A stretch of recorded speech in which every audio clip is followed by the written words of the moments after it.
Welcome back, everybody. Rob from Crown of Thorns with a brand new video for you.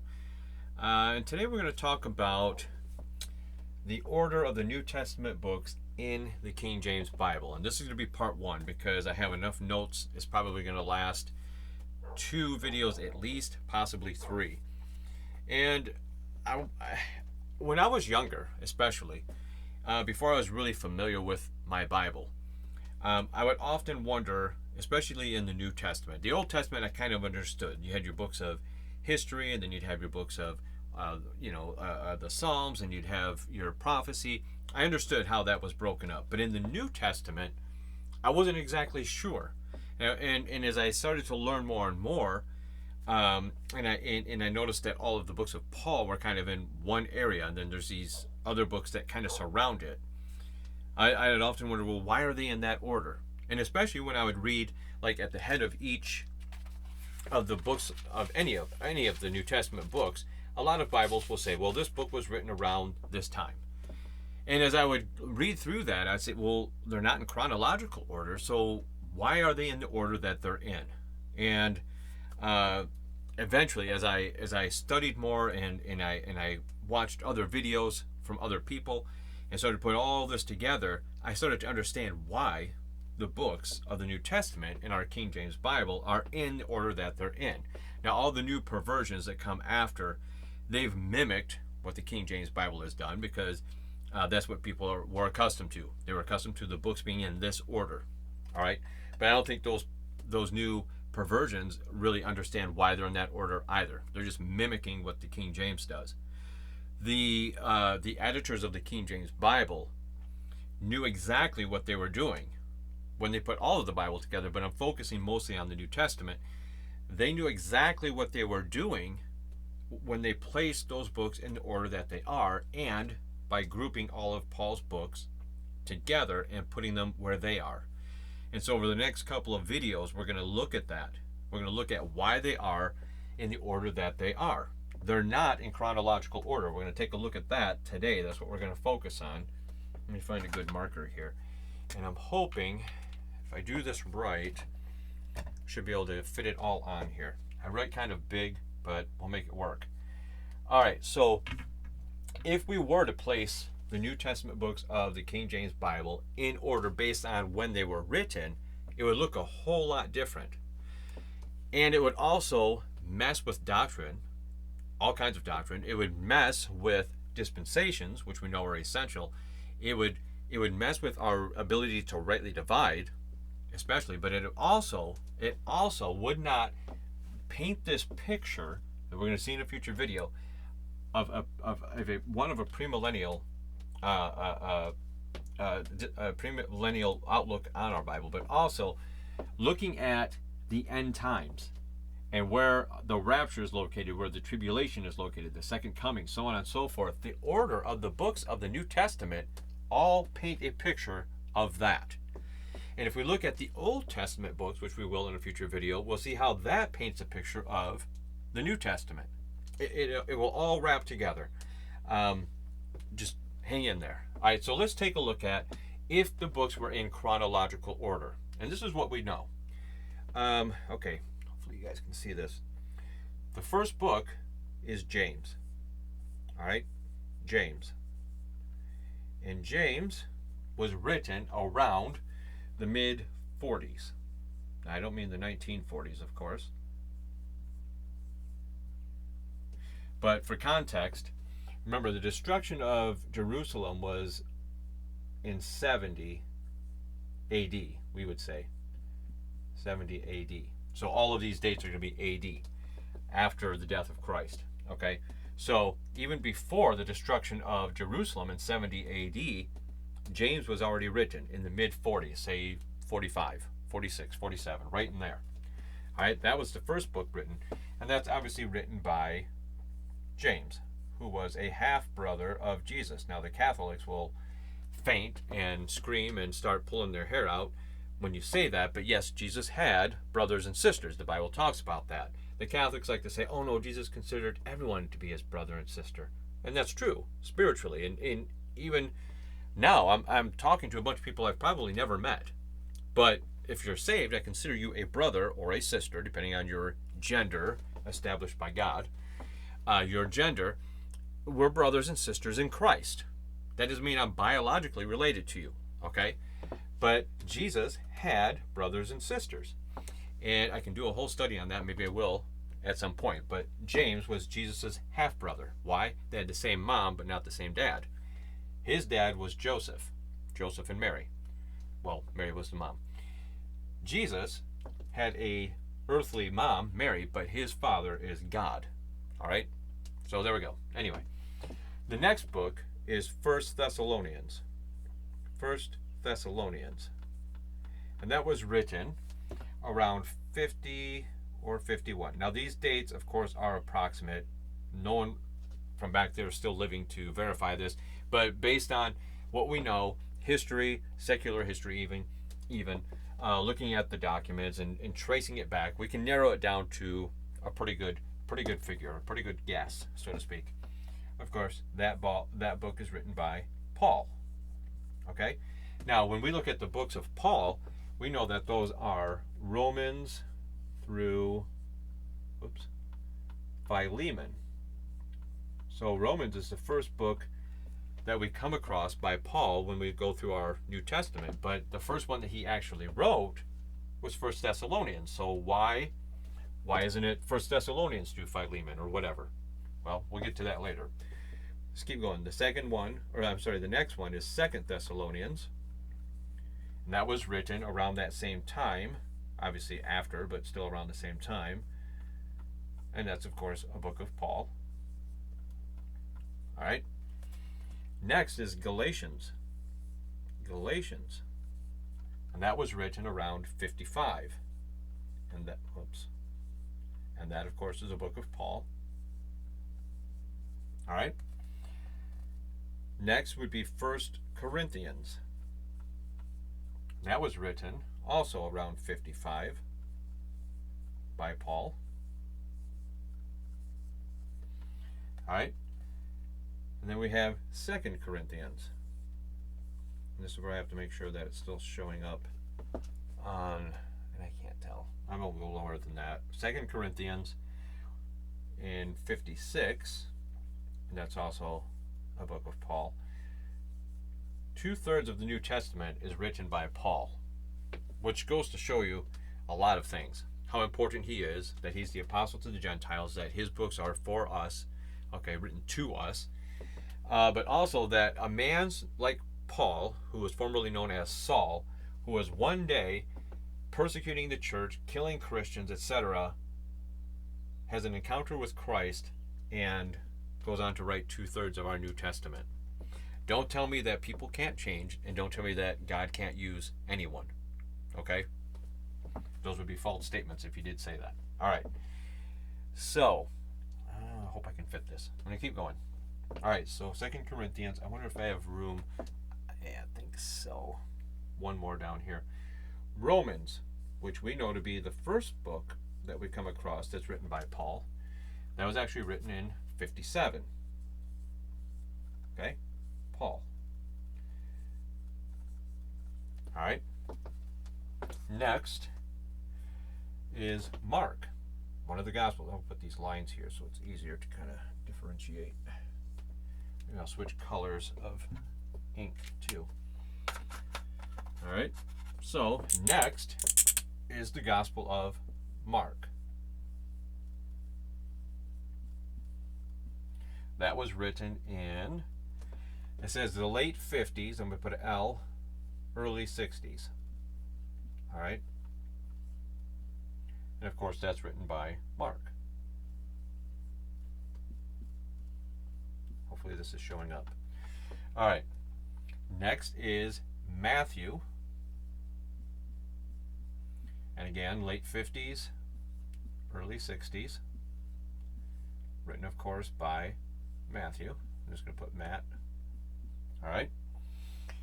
Next is Philemon. All right. Written between 61 and 62. And that's, of course, a book of Paul. Do you see here how a lot of these books were written before the Gospels were even put to paper. Next is Colossians, and that's 61 to 62. And that's, of course, a book of Paul. Next is Ephesians, 61, 62. That's, of course, a book of Paul.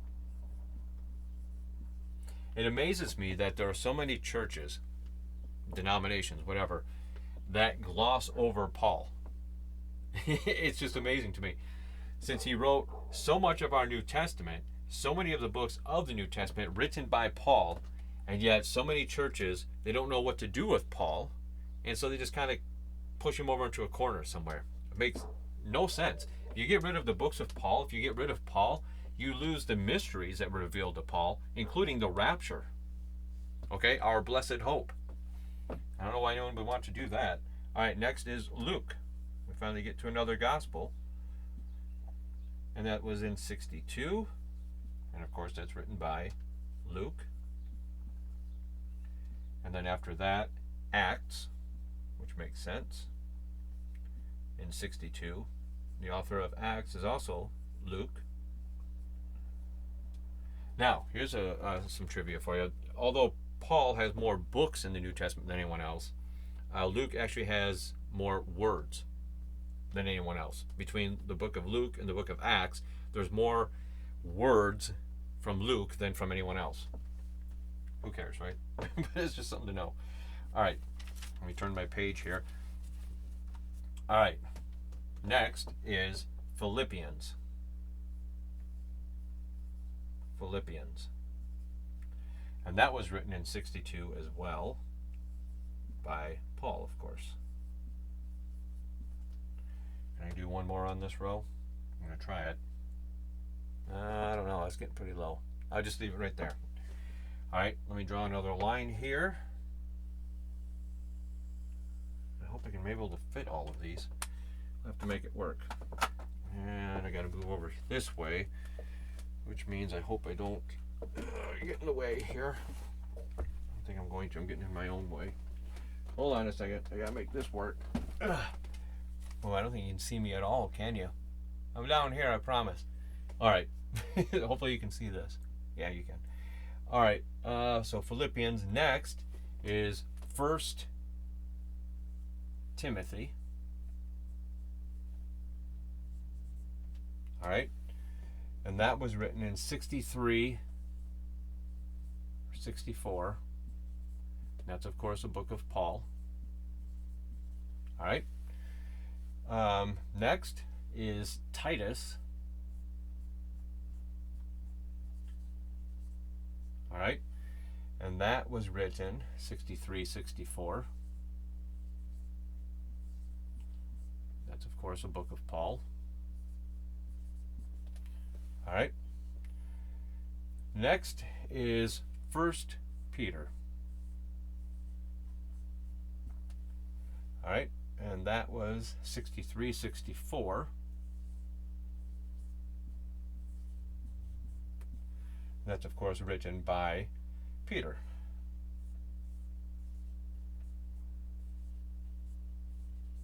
All right. Next, 2 Peter, written in 65.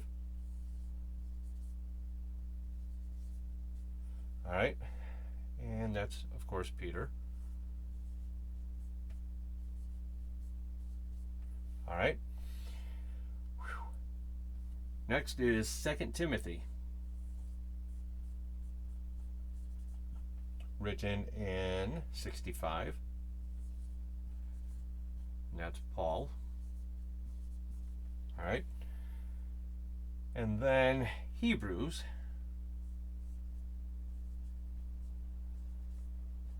which some sources say was written in 68. Now, this is where I would have to disagree, because, and the author is Paul, Hebrews is actually the first book that was written by Paul. So again, these are just estimates, but Hebrews is the first book written by Paul. Now, I do believe that the very last chapter of Hebrews was added much later, so maybe that's what they're going by, like when it was finished. Okay, that would make sense. But in reality, Hebrews is the first book written by Paul. Okay, but it was probably one of the last ones that he finished, and I've talked about that before. So 68, I agree that's probably when it was finished, but it is the first book written by Paul. All right. Excuse me. All right. Next is Jude. I'm running out of room. I hope we can fit this all in here. Jude, late 60s, early 70s. All right. And that, excuse me, of course, is Paul. All right. Now, I'm going to lump all these together because they're about the same date and I'm running out of room. So first, oh no, I'm sorry. Yeah. Hopefully you can see this. All right. The Gospel of John and 1 John through 3 John. Okay, those were late 80s, early 90s. And of course, those are written by John, the Apostle John. Okay, so hopefully you can see that. I'm trying to see if I can see my finger. It might be cutting out, but John, and then the three letters that John wrote, 1 John, 2 John, 3 John, all around the late 80s, early 90s. And I'm going to come back up here because this next part all right, so what book do we have left? Well, the book of Revelation. I'll put it up here. Revelation, which was right around 95. Of course, that's also written by John. Okay, now there are so many people, and I think they're called preterists, who believe that all of these end time events that we're looking forward to, I mean, like looking forward to, like we can't wait, we're yay yahoo. I mean, we're looking forward to when they come because they're future, the tribulation, the rapture, the second coming, so on and so forth.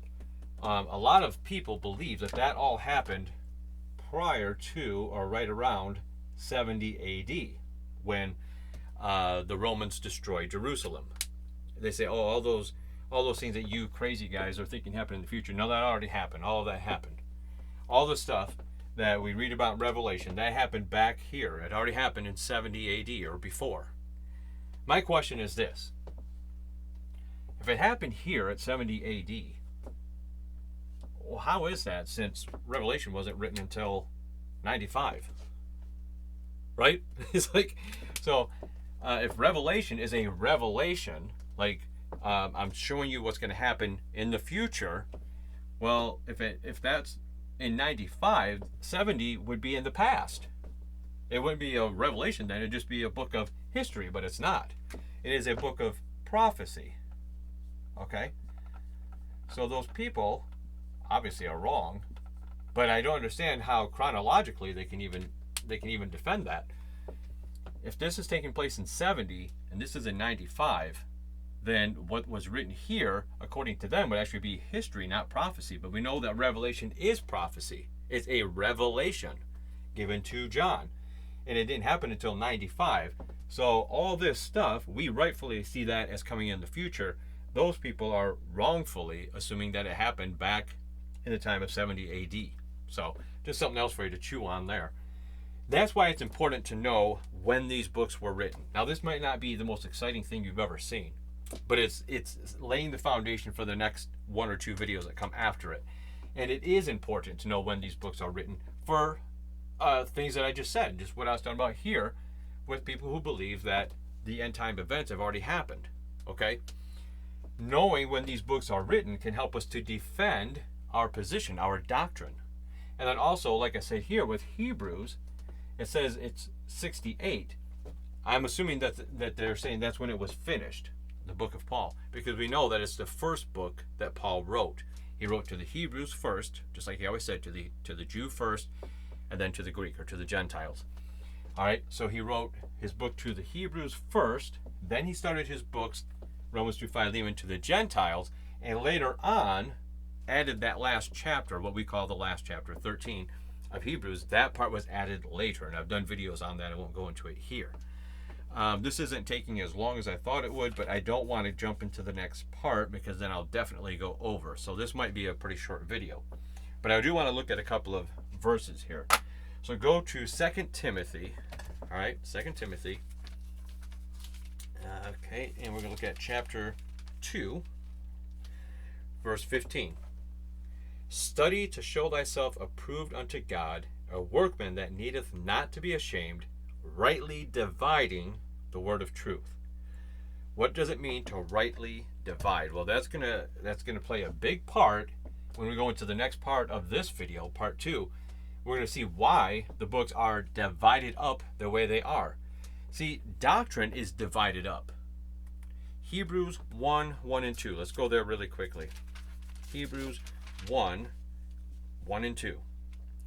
God, who at sundry times and in divers manners spake in time past unto the fathers by the prophets, hath in these last days spoken unto us by his Son, whom he hath appointed heir of all things, by whom he also made the worlds.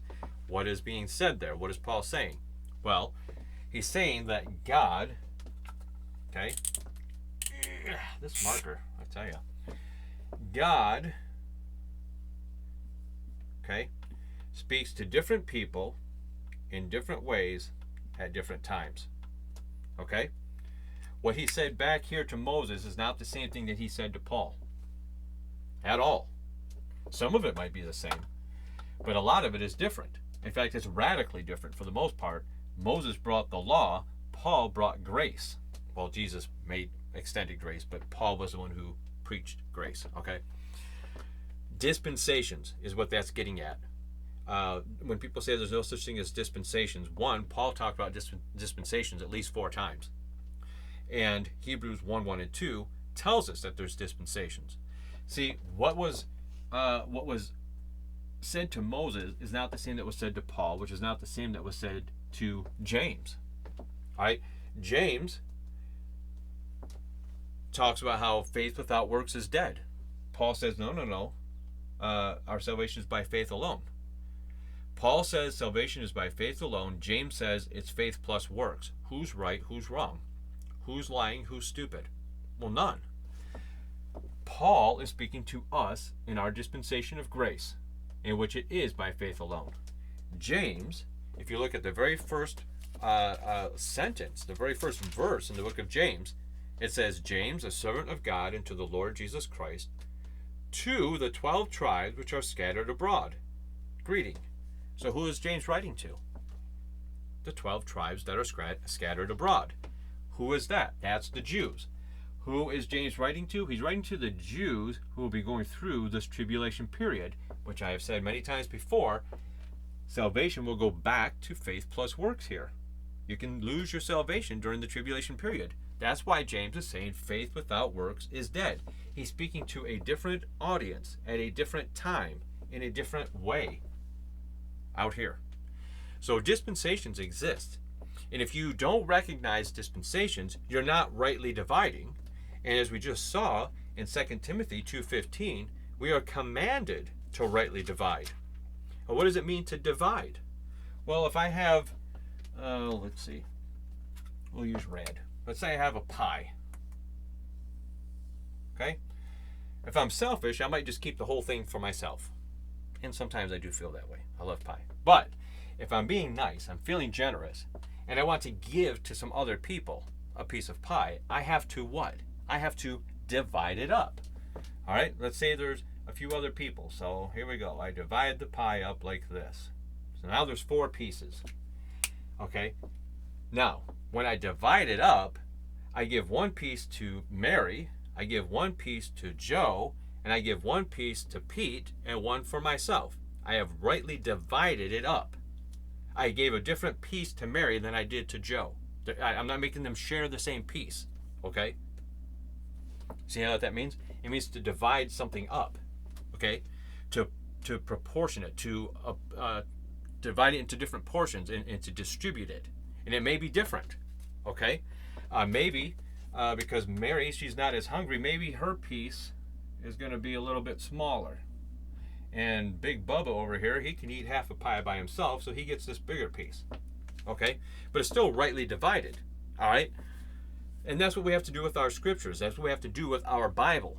We have to rightly divide. We have to understand that what James is saying and what Paul is saying, they're slightly different. In some ways, they're drastically different.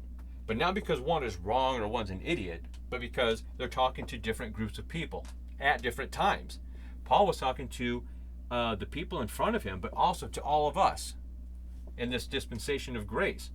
James was talking to the Jews of his time, but also, dual application, to the Jews that would be out here during the tribulation period. Okay? So that's rightly dividing. And that's why this is important. You should know approximately when these books were written.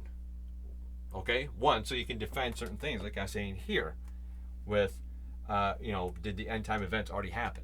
No, that can't happen. It couldn't be right. The dates don't line up.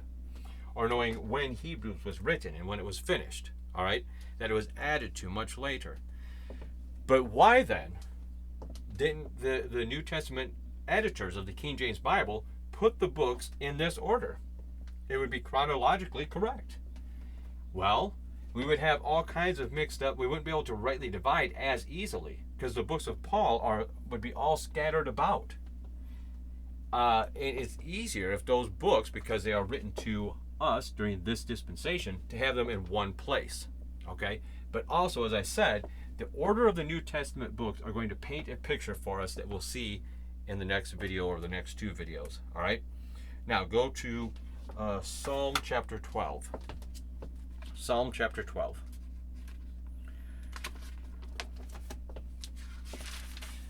Psalm chapter 12, verse 6. Which says, "The words of the Lord are pure words, as silver tried in a furnace of earth, purified 7 times." Why is that important? What God is saying here, he's saying that the words of the Lord are pure. One, that means that they're without error. Okay? And we know that because they're inspired. We know that.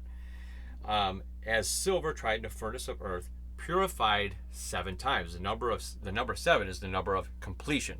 Okay? That means that if something's complete, it can't be added to. Okay? It can't be you can't add something to it. It can't be bigger or better than it currently is. It's complete. It is satisfied. Okay? Complete. So what does that have to do with what I'm talking about here regarding the King James Bible? I've used that verse before, and other people have as well. The reason I say that is we know that our King James Bible is the 7th English translation of the Bible.